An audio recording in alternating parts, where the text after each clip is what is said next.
What if I told you the greatest betrayal in history did not begin in the garden? It began in the heart of a disciple, long before the kiss. What grows in the dark will one He cast out demons.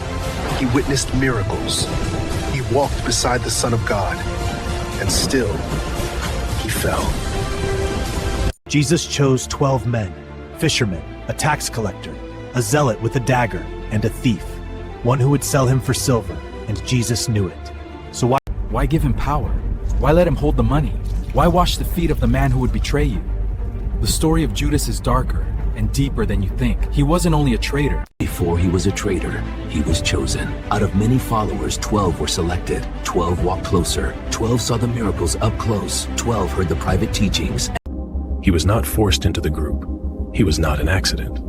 The gospel says Jesus chose him, which raises a haunting question. If Jesus knew hearts, was Judas destined to betray Jesus? Or did he slowly become the kind of man who would? From a boy hauling nets on Galilee's shore, to a disciple trusted with the purse, to a man wrestling with his own appetite. Judas wasn't a background figure. He handled the money. He kept the group's finances. That means trust, responsibility, access, and he sat at the same table, walked the same dusty roads. He saw blind eyes open. He saw storms calm. He saw thousands fed. He heard Jesus predict his death, and still, something inside Judas was drifting. Betrayal rarely begins with action. It begins with quiet misalignment.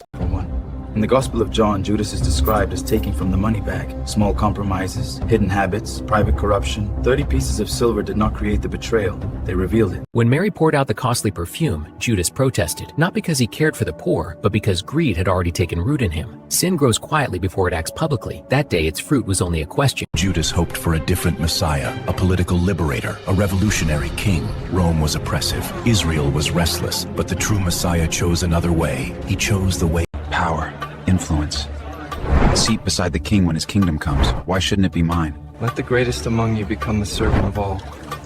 A king. But Jesus spoke of suffering, of serving, of dying. What if betrayal was not just greed, but disappointment? When God does not match our expectations, some walk away. temptation, greed, bitterness, then influence. And Satan entered Judas.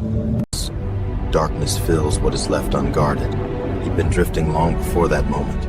Spiritual collapse is rarely sudden. It's a gradual surrender. There were warning signs. Jesus spoke openly about betrayal. At the Last Supper, he said one of the 12 would hand him over. The disciples asked, one by one, "Is it I?" Even Judas. Judas looked like the others. He blended in. No one pointed at him. No one suspected immediately. Spiritual drift can be invisible to those around you. You can sit at the table. 30. That's the sum. I'll take it. 30 pieces of silver.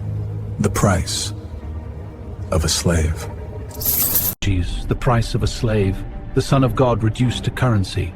But that moment was not the beginning, it was the outcome. The harvest of months, perhaps years, of drift. Judas, do you betray the Son of Man with a kiss? How well? Rabbi. Friend, do what you came for.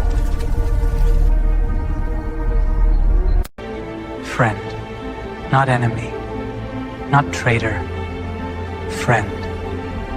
Even in betrayal, he offered dignity. He already knew. A friend. Centuries before, the psalmist wrote, "Even my close friend, someone I trusted, has turned against me." At the table he said, "One of you will betray me for 30 pieces of silver." Judas acted freely, yet his betrayal fulfilled prophecy. Divine sovereignty and human responsibility collided in one man. He was not programmed, he was permitted. After the verdict was spoken, something in Judas broke. Remorse rushed in like a flood. His hands, still smelling of silver, untied the purse, and the pieces spilled across the temple floor. He gave it back, but the I have sinned, for I have betrayed innocent blood. He confessed, but he did not seek forgiveness. Not every confession is a return. There is a difference between remorse and repentance. Remorse feels regret. Repentance runs toward mercy. Judas ran toward despair, and despair is a dark counselor. He wasn't pushed off a path, he walked it. Desire, left unchecked, always finds the cliff's edge, and when it does, it collapses beneath its own weight. He was not a cartoon villain. He was a disciple who drifted, a man who walked with light but cultivated shadows. The untold truth about Judas is not that he betrayed once, but that he stopped reaching for Judas's life stands as a warning. Small compromises matter. Disappointment with God can harden the heart, and remorse without repentance leads to destruction. Yet even in this dark story, Jesus knew. And still he washed Judas' feet. He knew. And still he called him friend. He knew. And still he gave him bread at the table. Jesus knew. And being chosen is not the same as remaining faithful.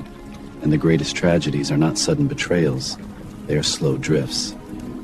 Judas reminds us. The untold truth is not just about Judas. It is about the human heart.